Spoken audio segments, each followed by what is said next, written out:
Hello, everyone, and welcome to another Tuesday evening here with us on YouTube. And we're going to carry on with the mutual responsibility article. As you may know, we've done this article in the morning lessons a few weeks ago, maybe last week or 2 weeks ago. And as you know, we're just repeating those articles as we do them in the morning lesson. Now, if you're new to the YouTube channel and you're interested in the wisdom of Kabbalah, the best way to do it is to go to Kabbalah.info and check out the CABU Academy there, where you can find like-minded people in your area, and you can actually study with a lot of people from all around the world. Okay. The second thing is, if you'd like to listen to the lessons here, you're more than welcome to, obviously. The best way to go about it is also to check out our previous videos, which are named Semester 1, 2, 3 Young Group as well, so that you can actually get a foundation, a fundamental basis of what this wisdom is all about. All right. In the interim, let's go forward with the Arvut article, the mutual responsibility article, which is a fundamental article for the wisdom of Kabbalah, especially in understanding how the world works as well. Since the wisdom of Kabbalah is pretty much and is the wisdom of humanity, the wisdom of our nature, the laws of nature, which includes everything. It's very important for us to understand how society is interconnected, interrelated, and how we need to actually exist according to laws of nature. And if we don't go by these laws, the laws of nature, unfortunately, life will be hammering us as usual. This is why we have a lot of suffering in the world, because we're not in balance with the laws of nature. So we have to bring ourselves back into that state, and we need to do that consciously. And this is why we're studying this article, which demonstrates to us how the whole of reality is interconnected with all its pieces, except humanity, which is like completely disconnected with anything and everything. All right, so let's see how things go forward. Now, this is item number 19. So I'm going to read as usual. If you have any questions, shoot them through. We'll try to clarify them as best we can. Item number 19. Rabbi Elazar, son of Rashbi, clarifies the matter of Arvut, mutual responsibility, even further. It is not enough for him that all of Israel be responsible for one another, but the whole world is included in the mutual responsibility. Indeed, there is no dispute here, for everyone admits that initially it is enough to begin with one nation for the observance of the Torah, which that Torah means the spiritual teaching, right? We're not talking about the Torah that the religious are talking about. Torah means a user manual. It's actually a methodology, a method, all right? That's what Torah means. It comes from the word Teorah, which is lighting, okay? Light, from the word light. So it also means light, actually, and Horah, which means a user manual. So Torah is a user manual. If you use it correctly, you will be enlightened. All right, that's what Torah means. So it's not the name of a book. What good is a book if the book is not enlightening you? All right, and what does that mean? It needs to take you to a higher level. It needs to take you to your next level of existence.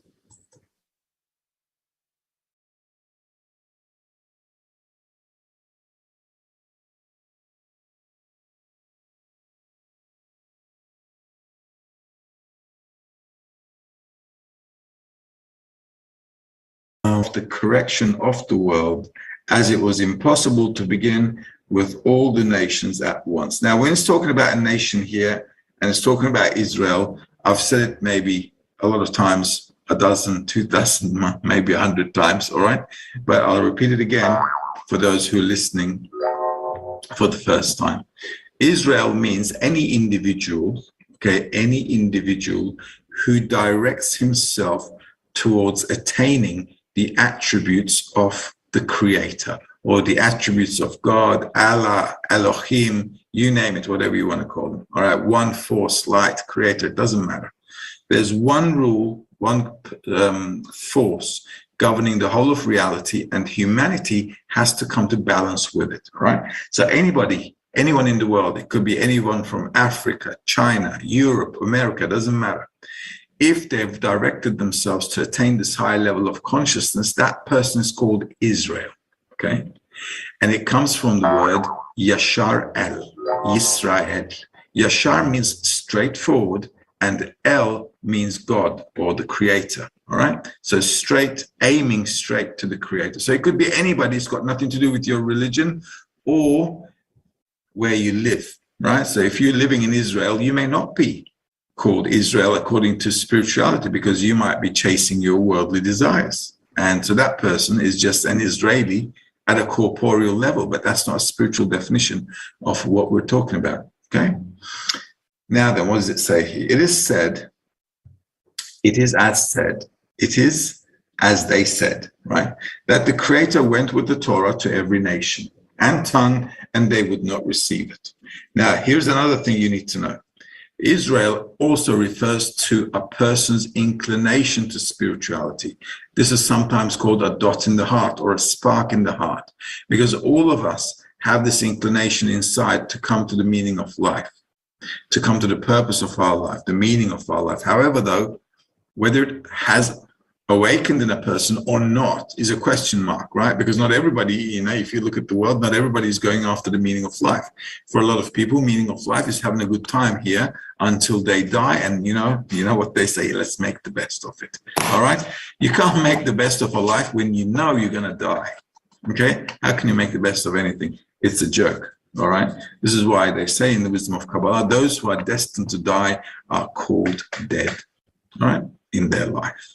So not much we can do about it. However, if you are in this awakened mode and you've directed yourself into spirituality, that dot in the heart is also called Israel, the dot in the heart. All right. So that's also very important because it's talking about here something else now. It says that the Creator went with his Torah to every nation and tongue, and they would not receive it. Now, nations inside a person are corporeal desires, right? The desires that I want to receive for myself. So inside of us, there are two types of desires and only two types of desires.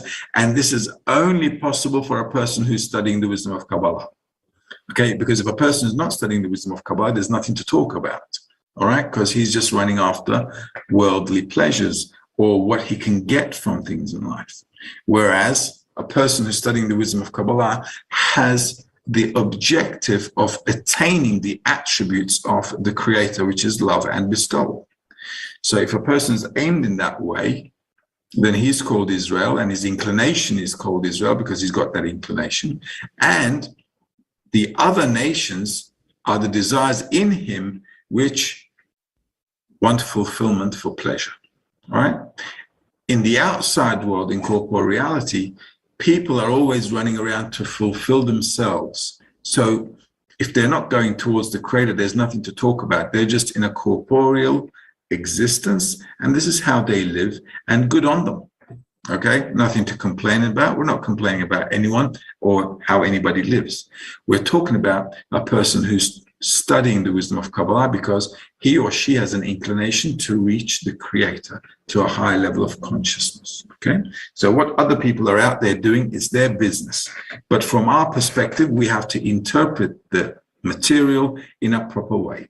So inside of all of us, inside us, there's Israel, an inclination towards the Creator, and I also have from creation, from within, from the foundations of every one of us, we have a desire to receive pleasure for ourselves. So we've got two attributes here in us, right? The desire to receive pleasure for ourselves plus the inclination to bestow. And in between these two things, I can now grow because I've got two legs to walk on now, the right and the left, the right and the left. Okay.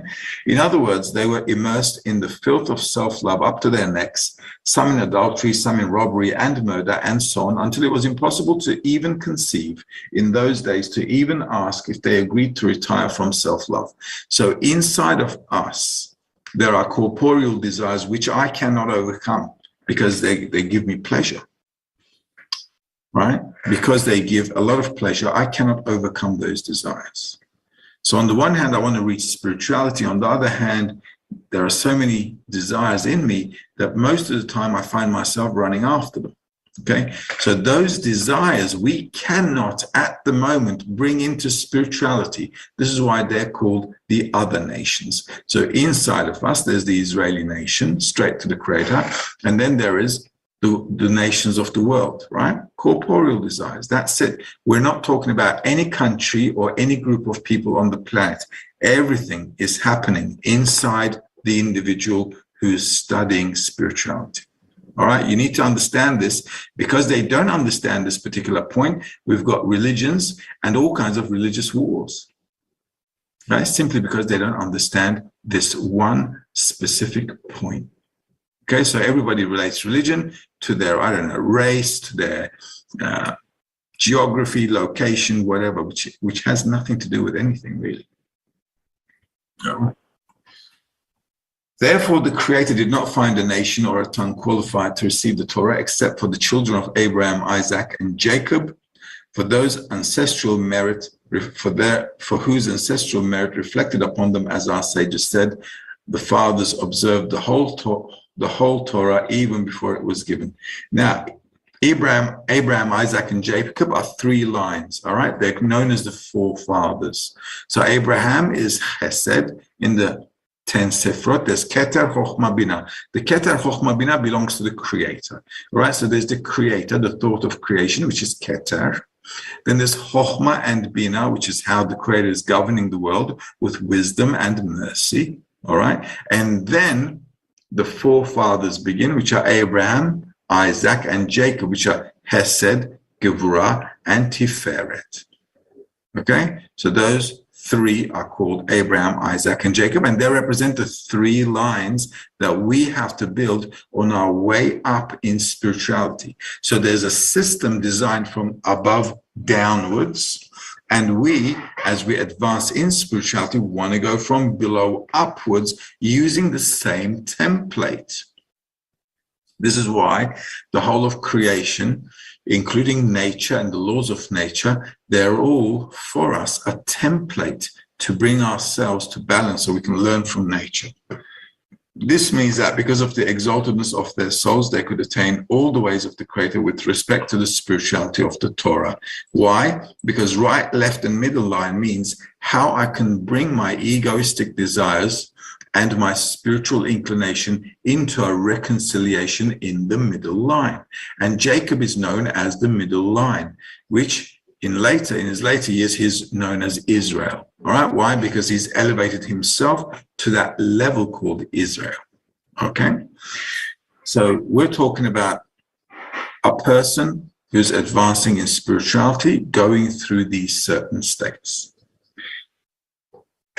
which stems from the dvekut, which is unification with him, with the Creator, without first needing the ladder of the practical part of the Torah, which they had no possibility of observing at all, as written in Matan Torah, item 16. Now, before Abraham, Isaac, and Jacob, they didn't have an opportunity to also receive the Torah because they're already exalted, right? Hesed, Gevurah, and Tiferet, they're already Sefirot at very high levels. Remember the four phases of the direct light, okay? From the top down, Keter, Chochmah, Bina, Zerampin, and Malchut. So all of those levels above Malchut, they're already in some correction. They're already in some spiritual inclination. They're already at a higher state. What we need to correct is the real desire to receive for oneself, which is called Malchut. Okay, and that's what we're focusing on. So all of those upper states are already corrected. They're a template for us. So there's no need for them to be going through such a process. What needs to go through a process is the real desire to receive pleasure for one's self, which is now using the Torah to move forward, to advance, to go through this correction process. Okay, it also sounds like an allegorical situation, like a historical story in the Torah, right? It sounds like a history book, okay? However, though, the Torah is definitely not a history book. It's talking about the creation. It's talking about the man in creation and how he is supposed to start from beginning to end to realize his destiny, right? The destiny of his creation. Undoubtedly, both the physical purity and the mental exaltedness of our holy fathers greatly influenced their sons and their sons' sons. and their righteousness reflected upon that generation, whose members all assumed that sublime work, and each and every one stated clearly, we will do and we will hear. Now, why is it going into this kind of state where as if it seemingly is talking about a group of people? Simply because the wisdom of Kabbalah can only be studied by a group of people. All right? Why? The objective of the exercise is to build inside of us the attribute of bestowal and love like the Creator. However, if the Creator is not around, how am I supposed to build that? I can't, unless I have people around me who are like-minded with the same objective of reaching the purpose of life and who want to undertake this user manual in order to be enlightened. Okay, simple case. All right, simple story. This is what they did thousands of years ago. This is what we're going to do now. And every Kabbalistic group from generation to generation has been doing the same thing, coming together to attain the meaning of life and building that spiritual condition for themselves so they can get elevated into this new perception of reality. End of story. Very simple. And this is how we're going to do it. Don't complicate the concept with all these historical situations. Why? Because we do not know if in history somebody called Abraham even existed. It writes in the Torah, but nowhere else. Right? So we don't know. What we do know, though, from Kabbalists, that these are states that a person needs to go through. So a person needs to attain this thing called Abraham, which is the Sephirah Hesed. It also means mercy. Right? So mercy, Hesed.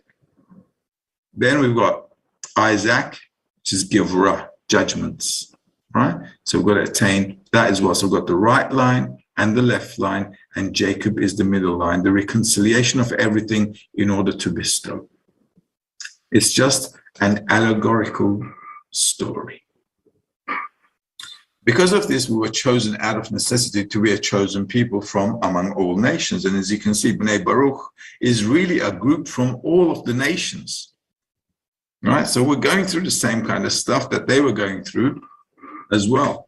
The Kabbalistic group is always going through all of these states by becoming a group.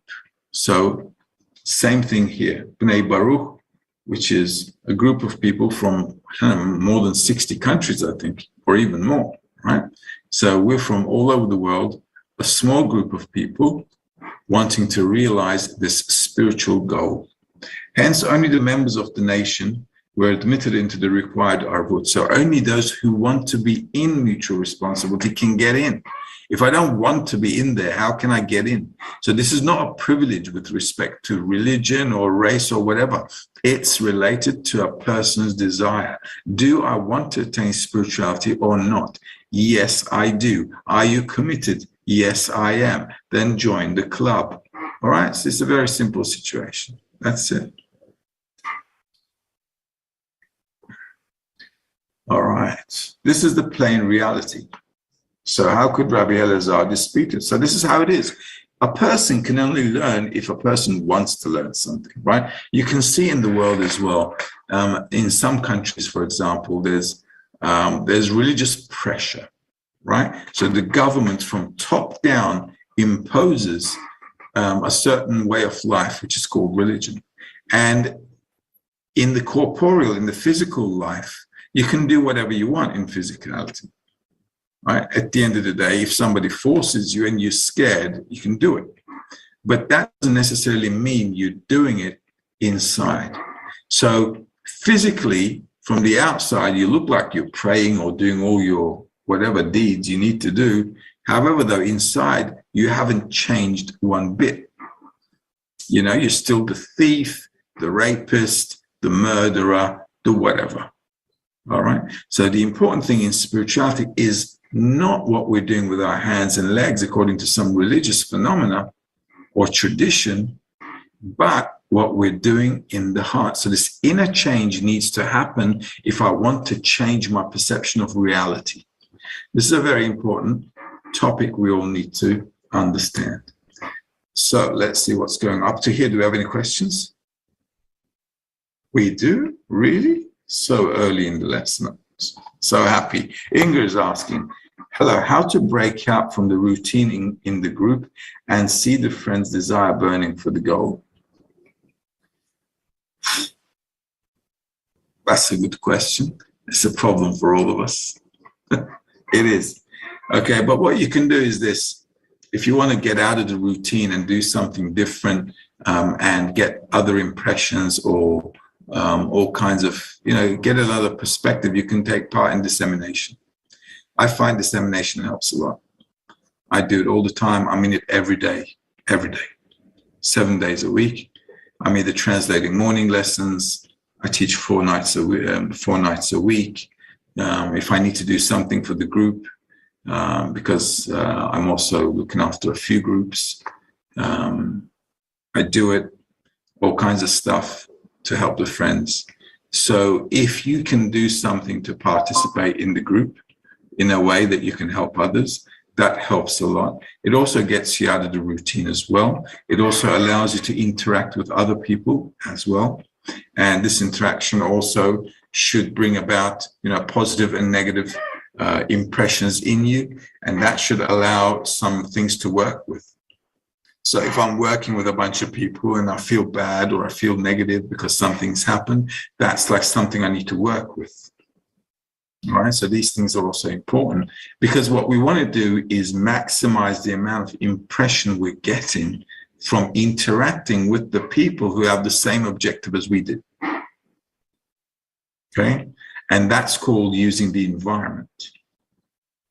So that way I'm using the environment, interacting with other people who have the same goal.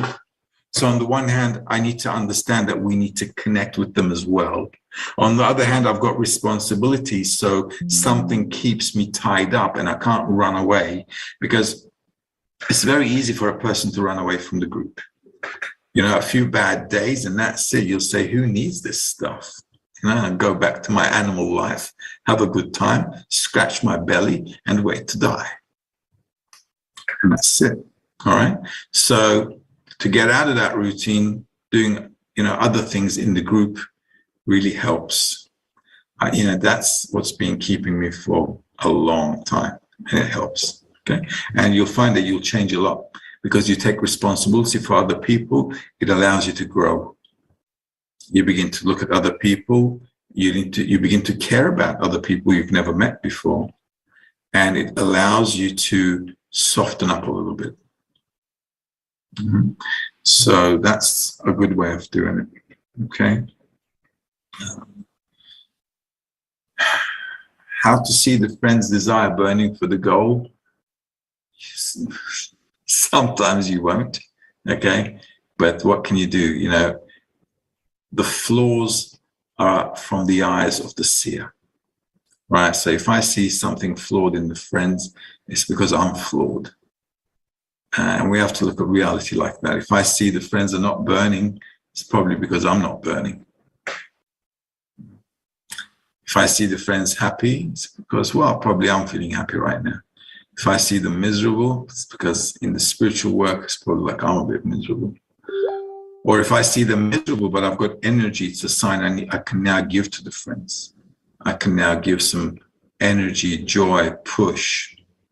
So whenever there's a good mood in the group, anybody has a good mood in the group, one should just give it all to the group, just charge the group, boost them up, do whatever you can to boost them up. So you got to think about it, actually. You see, this is not religion. And humans cannot be like robots, behaving in a specific way all the time, like in a religious routine. We're always changing because our psychology is changing, because our feelings are changing. And I need to keep track of that. I need to evaluate myself all the time and ask myself the question, what should I do now in order to advance? What would the Creator do? What would I do if I were in the shoes of the Creator? The Creator is love and bestowal. And if I was love and bestowal, what would I do now? If you keep working in that way, it helps a lot because then you're attracting the Creator, how he behaves. And according to how we've studied, Now we're trying to imagine to ourselves a state of how I can bestow to the friends in the current situation I'm in. And that allows you to build an approach. Okay. So if you can work through during the day with that, that would also help a lot. Okay. So you got to try things out. Got to try things out. We've got to be flexible. We've got to be like water, like filling in all the cracks and, sniffing everything out. Hope that answers your question. Let's take a look. Item number 20. But the end of the correction of the world will only be by bringing all the people in the world under his work, as it is written, and the Lord will be king over all the earth. In that day, the Lord will be one and his name one. The text specifies on that day and not before, and there are several more verses. For the earth will be full of the knowledge of the Lord, and all the nations will flow unto him. All right, so it sounds like a nice little fairy tale from a storybook, but we've got to interpret it in our spiritual work. Okay, end of correction means that I personally have corrected all my egoistic desires and brought them into a state of in order to bestow. So I can receive and fulfill every desire in order to bestow. Now that's on an individual basis. On the overall basis, the whole of creation needs to come to that. So the whole of humanity also needs to come to the purpose of life. It's not just us, is it? There are 8 billion people on the planet. So it's us who want to do it voluntarily, and sooner or later, the whole of the population of the planet will need to come to some kind of balance, some kind of reconciliation, some kind of mitigation, where they will have to forsake their will to receive for themselves and exchange it to a state of in order to bestow. There is no going around it. All right, so that is what it means, and the Lord will be king over all the earth. All right, so God doesn't need to be a king over anything, all right, because he's not in that level. He's not at that level of thinking. Okay, it's not like I'm going to create a bunch of cockroaches on the planet and now I'm the king. All right, so there's no self-satisfaction for the creator as such. All right, so the creator will be king over all the earth means the whole earth is our desire to receive. The creator is the attribute of bestowal. So all my desires, everything is going to work in order to bestow. And that means the creator is king of everything. The creator is king. The attribute of bestowal equals the creator. Don't think of creator as some Father Christmas running around there in the clouds somewhere. The creator means the attribute of love and bestowal. That's it, okay? It's the sensation of reality perceived by the individual whose desire to receive has been corrected and turned into a vessel of bestowal. This is how a Kabbalist feels the creator. Okay? Because we also define everybody according to what? According to whether they're good people or bad people. So the creator is also defined as such. We only know what the creator is like according to how we feel the creator. So if I feel like it's a bad world out there, I can't say the creator is good, doing good. I can look and say the creator is bad and he's doing awful, right? Because I can judge according to what I see, and I cannot lie to myself. So the whole concept here is the king being, the creator being the king over all the earth and all the humans and so forth, is a statement where the person has brought all of his desires in order to a state where he's bestowing only. That's all. So the attribute of the creator is the king of all the earth, right? And in the books, when it's talking about a place, right? For example, in the Torah, right, it talks about Egypt, Babylon, the land of Canaan, and so forth. It talks about these places. When it's talking about a place, it's always talking about a desire. We're not talking about geography. So earth is also a desire to receive. Israel is also a desire to receive with an intention to bestow. We're all a desire to receive. This is not going to change. This is our nature. How we're going to use our nature, that's what needs to change. So Egypt, for example, it's a person who's in egoistic will to receive. That's what a person in Egypt is. And mind you, that person in Egypt, according to the spiritual concept, is a person who's studying. Right? A person studying the wisdom of Kabbalah wants to elevate oneself to a higher level of perception and discovers that he's in an egoistic state and that he can't really get out of it. He realizes that he is a slave of his egoism.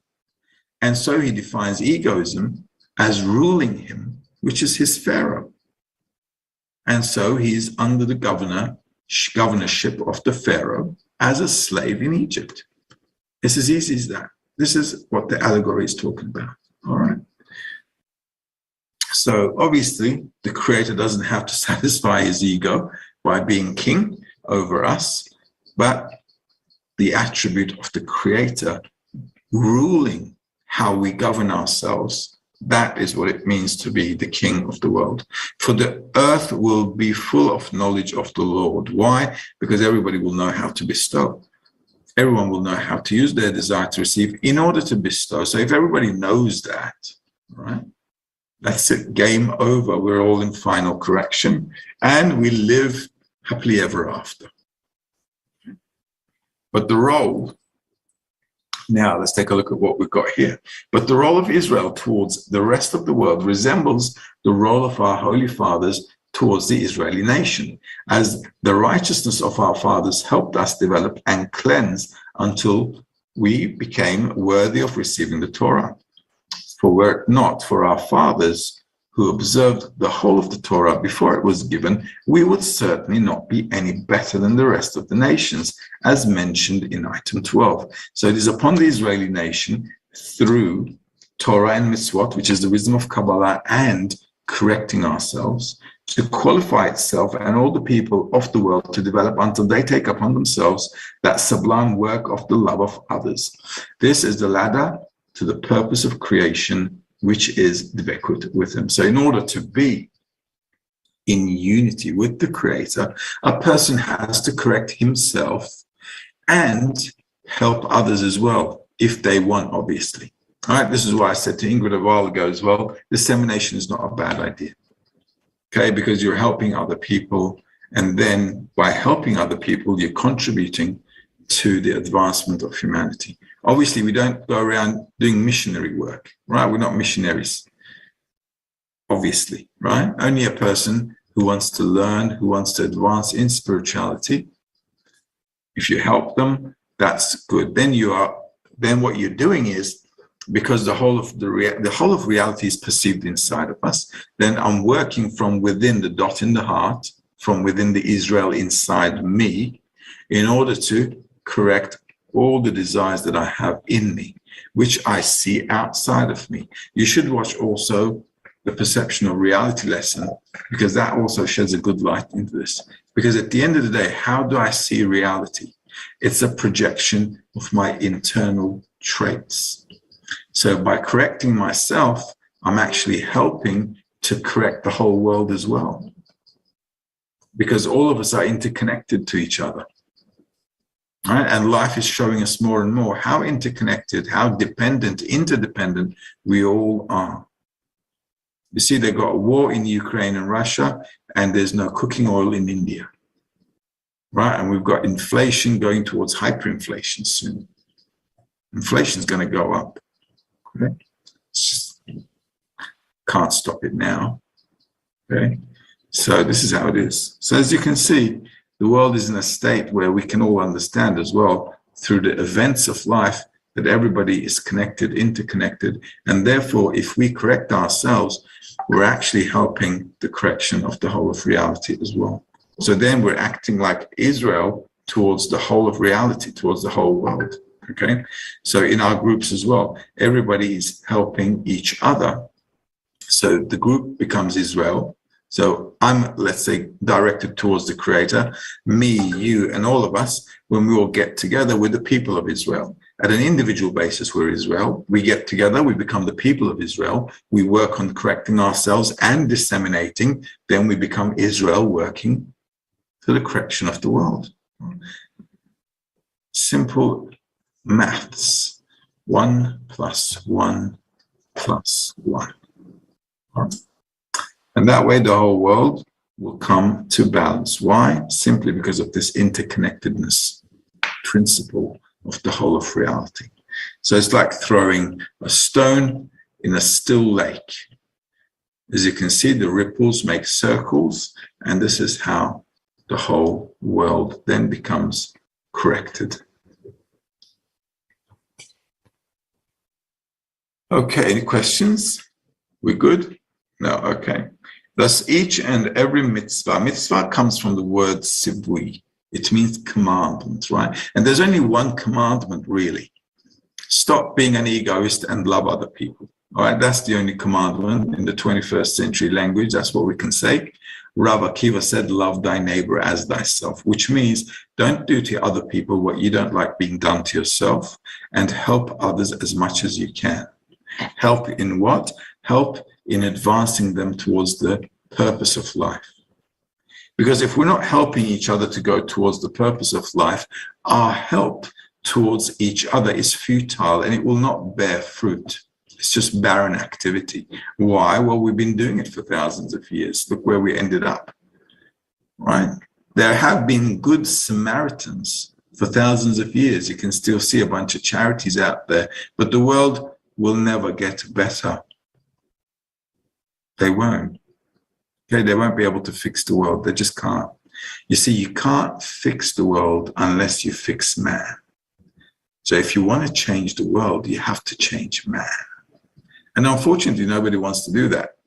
Right? So what can you do? We're going to have to learn the hard way. All right, that's just how it is. So thus each and every commandment that each person from Israel, so all of us working on our correction, are doing a commandment. Also by relating to each other in a way that's according to spiritual law, which is love and bestowal. So from Israel performs in order to bring contentment to one's maker. We're always doing it with an intention to bestow to the Creator, not for self-benefit and not for any reward and self-love. Helps to some extent with the development of all of the people of the world. So when we work, when we study, when we do everything we can to correct ourselves, we're actually helping humanity. Because think about it. What does it mean to be interrelated and interdependent? It means that a part of everybody is in me and a part of me is in everybody. That's what it means. So if I correct myself, I correct a point which is me in everybody. And when you correct yourself, you correct the you also within me. Because think about it, the whole of humanity is like one body. And inside that body, there are numerous organs, millions, maybe billions of cells, all kinds of tendons, bones, muscles, tissues, blood veins, everything. Just think about it. The whole thing is one body and there are billions of parts to it, just like humanity. So if the body is unhealthy, then the whole body gets affected. If I get one cancerous cell, it goes all over. Right, so it's as easy as that. So same with humanity. If there is a portion of humanity stuck in their egoism, then accordingly that will impact everybody around the world in a negative way. But if everybody is helping each other, sharing, nobody will lack anything. Nobody in the world can lack anything if we all relate to life in a balanced way, and it can supply for all of us. But it will not supply. Let's say there's 8 billion of us and there is one egoist among us, then the world will not be enough to fulfill that one ego, because he'll keep wanting more and more and more and more. There's no getting out of it. So everybody has to come to that state. Life will push us with pressures of life, such as war, hunger, all kinds of scarcity in resources. We will come to choose by force a minimalistic life, because nature, earth, cannot provide for everything that everybody wants. This is because it is not done at once, but by a slow, gradual development until it reaches to such a degree that it can bring all the people in the world to the desired purity. And this is what our sages call shifting the balance to merit, meaning that the necessary weight of purity has been achieved. They compared it to weighing on a scale where the shifting of the balance is the achievement of the desired weight. So all of us can contribute a little bit, and a little bit of everybody, all right? A little bit of contribution from everybody adds up. That's the whole point. We don't have to do hard work at an individual level. All of us can just do a little bit. You know, if all of us carried 1 gram, that's it. It would be game over. We'd get it done. But it requires all of us to do something. So if we, as B'nai Baruch, and all of us in the world Kli, the world group, work together and we support each other, we nullify our egoism and only work towards love and bestowal among the friends, we can then put aside our egoism, because we'll be able to get force from all the other friends. Because if I see all my friends doing good things, they're showing effort, they're doing things in order to advance in spirituality, then I can be motivated, I can get inspired by them, and I can also stick around to do some work. And then if I see that I'm also getting results from helping humanity, right? So when we first started, there weren't a lot of people in B'nai Baruch. It was just a handful of guys. But now you see we're all over the world, and we're studying with a bunch of people from all over the world, from all around the world, 24/7, right? So that's already a great force. Because what is a force in the world, right? A force is our desire. And what clothes it with bestowal is what we want to do with that desire, the intention. So if we have a desire to correct ourselves and to attain a high level of perception, that godliness, just like the purpose of creation as described by Kabbalists, if we aspire to that and do things towards that, our thought process and action process, our desire and the thought process, the intention process is directed towards that, and we can pull the whole of humanity into that state. Right? If we all work together, all of us, we can do it, no problem. Right? But at an individual level, we can't, because an individual person cannot receive any feedback at an emotional level with the work that one is doing, right? Just like I can't feel what true love is if I don't have anyone in front of me, right? Because I need to have other people around me so I can interact with them, so I can build this condition called love, bestowal, taking care of each other, what it means to take care of each other, what are we lacking, what are we not lacking, how to complete one another. Rather than competing, how can we work together and complete our lacks and come to some kind of unity, balance together? And this is why we need a society to work with. Otherwise, I can't have any impressions about what's missing or what I need to change in me. All right, so I hope that's all good. I think we're 10 people watching the lesson today. Well, that is an exact 10. All right, so that's very lucky for us. All right, so this was item number 20. We're going to call it a day or a night, depending where you are. And hopefully we'll see you guys again next week for the continuation of this from item number 21. All right, so if you guys can make a note, we'll call it a night. Have a good one. Great to see you all the best, and bye-bye.